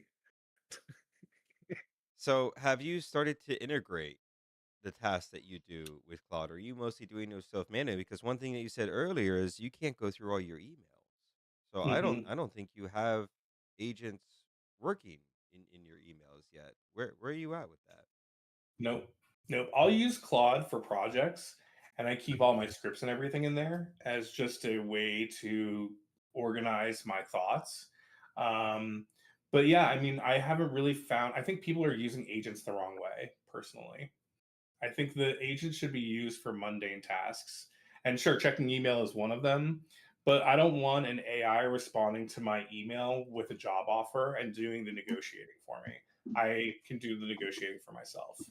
Like, there's certain things I don't want to give over to AI, and it's not because it's like it would make my life more convenient. It's that there's certain things that I just physically want to do myself. Like, I want to be the one engaging with my contacts. I don't need to have an AI do all that for me. Will the AI maybe assist me in getting complex ideas explained in an easier way for someone? Totally. And I'll incorporate it that way. But I just don't have a need. Like, again, my life isn't, my process isn't broken, so I don't have a need for an agent yet. When I'm making episodes at scale and I'm going to throw in like a folder of like 200 images and I need animated B-roll, yeah, I'll hand that over to an agent. But I'm not at that point yet. So like when I need to use one, I will, and I use AI now in an organizational sense, but I have a pretty good process without it, and so I'm not going to incorporate AI just to incorporate AI. I'm going to incorporate AI where it provides a value add to my life. And just in that sense, it's not one yet. Interesting. Man, keep the show going. I'll be Yes, back in sir. just a moment, okay? Ooh. Okay. Let's see. How about them Yankees? No, I'm kidding. Honestly, like I'm really glad that you're here and like sharing this with us. Like, um, would you mind like telling everybody where like where they can where all they can find you, Yeah, or you like can find me how to everywhere. find you? You can find me everywhere at Blacklight AI. So BLVCKLIGHT AI. And I'm I on every included, platform. yeah, I included your Twitter on my TikTok. So Oh, dope. I would pretty say cool now, stuff. all right. Let's see. What's a good question? I've been writing like all Oh, this. I've been writing all this down. so Taking notes. you're not monetized on anything. I mean, I am. I'm just not making a ton of money. It's not my priority. So for those that have been demonetized, Hmm. how did you get past it? Did you have to like start brand new? Like, if No. you got demonetized somewhere, or did you just keep running with it, say Yeah, to it was hell on with it? YouTube, and I just kept going with it. I was like, I'm not going to stop doing what I'm doing, but I think they wanted to prove that I was a human. And by me kind of, I made a public post about it, and like, you can Google me, like, you can see the work that I've done and put into it. I've been doing this longer than Agent's been around. There's been a physical person physically making all of this stuff. And I think once they saw that I was an actual human, they re-enabled me. And then from there, I've just taken the time to update YouTube in the way that they want it. I've made new thumbnails for stuff. I'm making more playlists. I'm putting things more. I'm just getting more organized in my creations because I have so much of it. I mean, like, I have a playlist I think right now that has 107 videos on it. That's way too many. I called them out too. I called out YouTube too, but Oh, I kind thanks. of did it in a bad way. So So yeah, so I've just been redoing everything kind of slowly and organizing in a way where people can kind of see everything. So you've not let it get to you, is what you're No, saying. no. I was saying I I'm really gonna think be that's around. Like, I'm gonna be making stuff to regardless of if a platform craters or not. Like that's the whole point that we were talking about earlier. Is like you have to get to Mhm. the point where you transcend any singular platform. And to me, that's where I'm kind of getting into that era now. And so I don't really worry about any issue on one platform over the other because I'm everywhere. Like if I'm not Mhm. getting some love here, then I'll just go over to another platform and focus some time there. But it's just more of me that's out there. And it Mhm. just expands my digital footprint more and more and more. That's what I've been doing too, is kind of focusing on, like, I see a lot of people interacting with me on Twitter, so I'm gonna go to Twitter and just Yeah, hang out with them. So Like, yeah. and I think that's really an important thing to hear, especially from you, is because a lot of the creators like that I know personally, like they'll be, oh no, like something got flagged. I'm like, okay, so what? Just Yeah. you know what I mean? Like figure out your audience, understand the rules. Like Mhm, a lot of then, and on top of that, just because you get hit once does not mean you're going to get hit every time. mhm. besides for Think me, of it Like, like an older days, you're a traveling performer performing on somebody else's stage. You know what I mhm, mean? They have house rules. So you got mhm. to abide by the house rules if you want to play there. And if you don't, then that's not a venue for you. So go to another venue then, and that maybe has different house rules. If there's no houses where you like the rules, build your own house. Mhm. You know what I mean? Like that's a valid way to do that. So you just kind of grow where you can, and you know, there's going to be a lot of people trying to push you back. You know, nobody believes in your success until you're successful, and then everybody's been your friend since day one. Amen. Amen. Hmm. I Yep. agree with this. Like I said, I'm really glad that you're here. Like the fact that like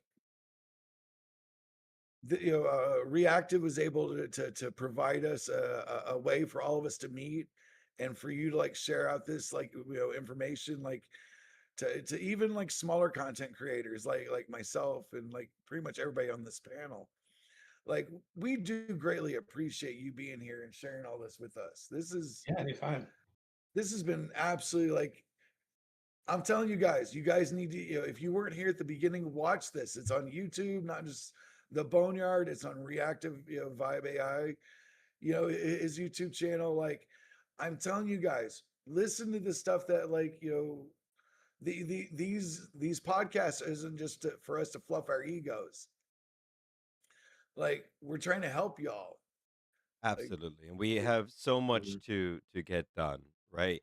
And we're almost to a milestone. I don't know if anyone knew about this, but we're about to reach over 1,000 submissions on the website. It's been 4 weeks and we're about to hit over 1,000 pieces of content sent into the So website. So that's going to be an amazing moment for our audience and our community. And I love hearing that, that path has worked for you and you're networked into these companies. And I hope you watch for what we're creating because I think one thing you may find very interesting is kind of what I hinted at a little bit, right? And you said that you're strongly against that, right? And let me tell you, I was strongly against it as well until I started witnessing it it growing, literally learning and giving someone like me this power of I can make employees and train them is giving fire to a caveman, right? Because my day job is training people, running teams, right?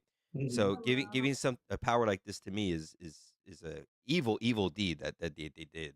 It's gonna take me a while, but the systems I have running for me astound me at this moment. So definitely keep an eye on the platform with us. Watch what's going to grow into within a few months. I'm sure you'll be pleasantly surprised with it. Maybe we could even get something small over to it, or maybe some type of music or something you want to shoot into one of the shows or something. Um, I was about to say if you happen to have like I don't know features or you know content that you want to show off in our lives, I am totally not opposed to it. just Absolutely. just Sure. throwing that out there. Yeah, I've got tons of stuff. Ooh, guys, it's gonna be good. So one of the interesting things about this site is it did start out like this, right? It started out with me just getting frustrated with YouTube, thinking I'm just going to pay all my content going for and take out the large corporations, but it turned into something so much different, right? Mhm. The live streamers intake the content that's approved gets moved to the broadcasting system. The broadcasting system has its own viewership, and we're trying to capitalize on revenue opportunities for our artists, right? Because we don't necessarily know that Google ads or anything is going to work because it's mostly AI content. They kind of refuse to pay us within this space, so we're turning to different ways to grow the revenue for artists, and we're learning every single day. And new systems are being implemented and brainstormed going forward on it. So definitely keep an eye out. The evolution's been absolutely wild with where it's Yeah, at. the site looks great too. Well, then thank you so much. I yell at it consistently throughout the day. Um, but I never thought I would be able to develop something that would be more powerful than Netflix because it doesn't just play video. It's a show platform and it's a revenue system. Just the other night, I went, well, I'm going to have to pay people. Why don't I automate that process? So I have a whole payroll process incorporated into it now. But we have so many plans for the future, and one thing we want to do is we want to make it easy for creators watching. Right? If you have a character, a world, you have music, I want it to be real easy. Instead of you having to set up these hundreds of profiles, sit there every day, network yourself out, slave away on this computer, drop it into the platform. Use the integration, use the automation, save yourself time, and get your foot in the door, right? And hopefully make them a good return on their investment with going to us. So that's one of the pure messages behind our platform where we're going to be. We got the Bone Man show happening tonight at 7 p.m. Eastern. The line's already filling up. I let Bone Man, what's your queue at? Last I checked, I think it was over. God, was it? It was ridiculous. I saw it last It was night it and I was it went, "Oh was my like goodness." 20 last night. Well, Um, Yeah. I added like 4 just today, so I but don't think it's at 20, homie. I between me Yeah. think and Soboka. you're over 30. 33, and I Yeah. didn't even transfer the ones I didn't get to last night. So if we add that together, you're gonna be at 42, and the show's at 7 p.m. So people haven't even started submitting yet. So if you're watching this, you get your content in. That line's gonna be very long tonight. Very, very, very Yuck. long. It's gonna be a very thing. It's gonna be a wild show. We're gonna be listening to so much great music and vibing out together. And one thing that we love doing is giving great feedback to artists, right? Because we don't want to just approve everything. We want to hear something. We want to find something. We want to call something out. We want you to go back, rebake that thing, and we want you to submit it the next show. And what's happening is people are doing this. They're coming back and they're evolving. They're evolving rapidly with their output, and it's great to be able to see the community grow like that because you're learning AI content. Everyone thinks that you just yell at an AI and it just vomits content. And I think you're a big one of this, and you can agree to this that it takes a huge amount of work to get Mhm. these things off the ground, to do them properly, and to improve yourself with each platform. Would you agree? Yep, 100%. Absolutely. So with that amount of work and what we're seeing, there's a great future for all of us. And what he's been saying is spam all the platforms, right? Get your hand out there. Go with us. Go with the other platforms. Go with YouTube. Go with X and start figuring out how to post for each of these platforms going forward, right? Um, one of the things we've been working on, Blacklight, and well, I'll just put the offer out there is late at night, we've all been jamming together, making agents and automating different tasks we didn't think was possible before. So definitely, if you ever want some insight to maybe how we are growing some of these agents or what they're actually doing in the back end that maybe you could find useful, you might have not known it. I didn't know these things work like this at all. And then they're literally finding cold leads for me and closing the deals and everything. And it's only a matter of time until I give them more power, more responsibility, what the output's going to turn into. And that's why I kind of hinted at, if it's at this point now, God, in 6, 7 months, there is a chance that they're gonna be able to make shows for us, right? And we'll still have Mhm. to feed them the ideas and the life experiences, absolutely. But it's going to get to the point where they might be able to edit a show better than you.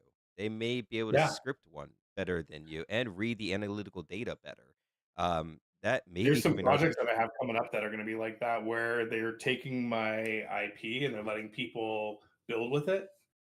So that's new stuff that's coming out too, which is going to be pretty wild. Wow. So they're literally taking your IP and then they're finding out ways for other creators to build off of that essentially. Hmm. Amazing. That's just going to Or expand your even agents, universe. yeah. Wow. Absolutely wild. So one thing I do want to pivot to real quick is Melanie's been here, but she hasn't come up and cursed me out or anything. I feel let go a little bit, but I know she's busy. She's got her stuff. But Melanie is an amazing up and coming AI artist. They have some great music behind them, and they're one of our newest hosts. They'll be starting around June 1st with us, and we are super excited to have them onto the platform and them hosting a show. So Melanie, you want to give a shout out real quick to your future audience right here? Yes, I'm honestly very excited to work with every one of you because you all seem super nice and so helpful.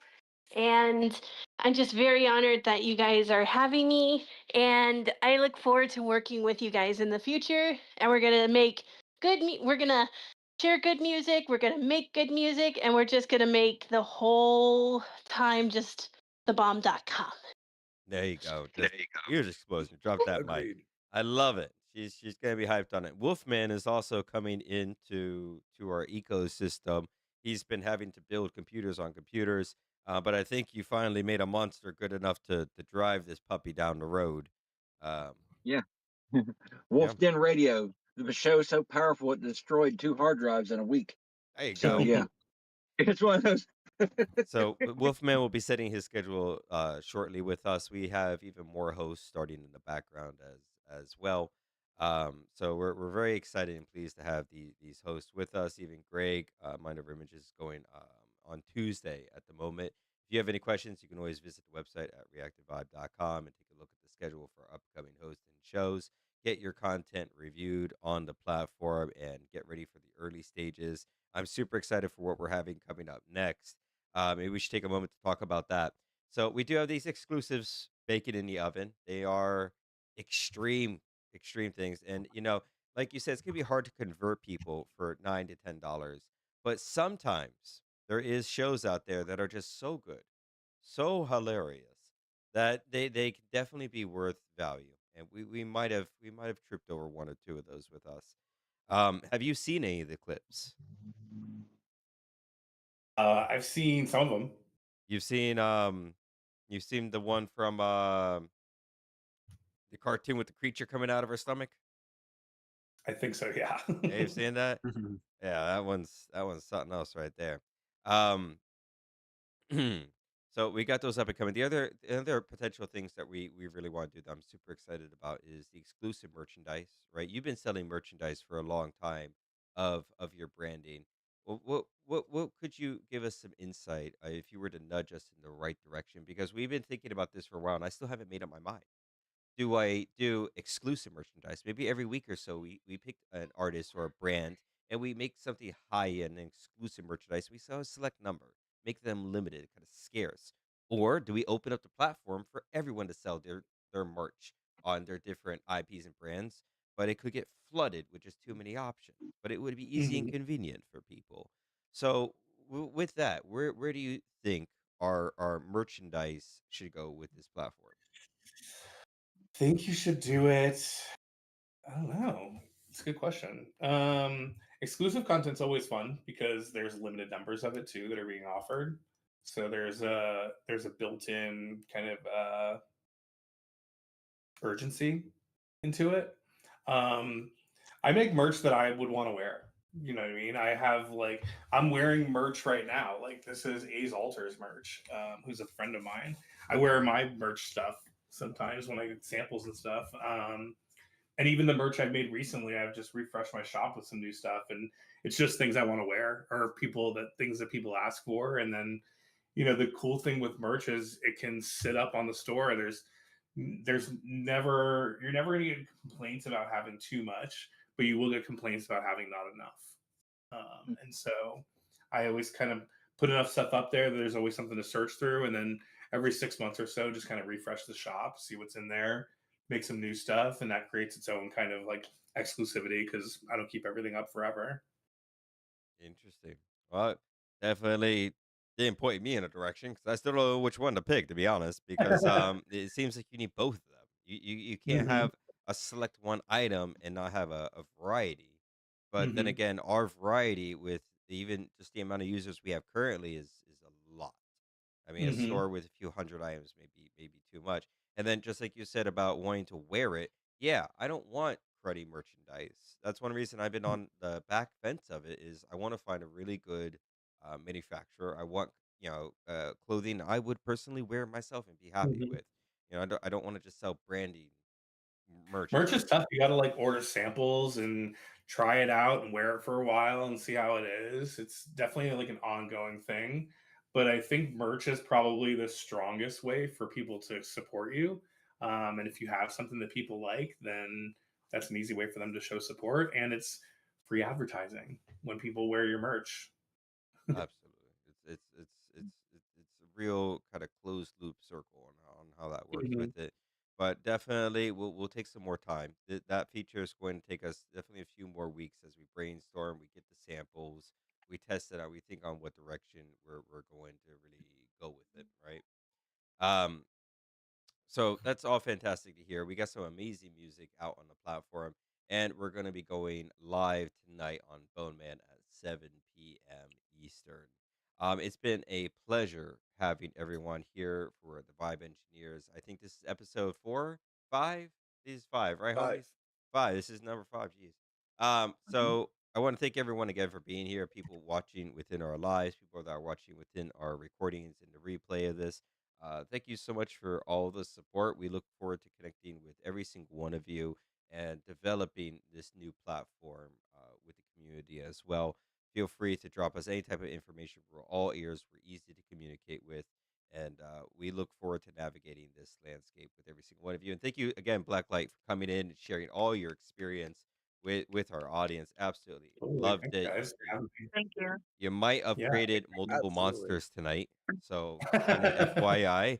Um, Whoop whoop. you don't know what you might have done by doing this. So, That's all you know, right. tidal waves happen. I've Let definitely done it the before. roll them bones, buddy. Roll them bones. I mean, you never know. We may be seeing a Carnival of Souls bobblehead collection coming into play in the future. We never know. It might be the next Labubu. It could be. You never know. Crazier things have happened. All right, everyone. I'm gonna see everyone at tonight's show. So you know what time it is. It's Saturday. It's time for you to go chill out, go grab a drink, get to that Suno, start creating that music. Start creating music that comes from your soul, from your experience. Rip out your heart, smash it with a hammer, feed it into Suno, EQ that song out, homies. EQ it out. Every single layer needs to be EQ'd out.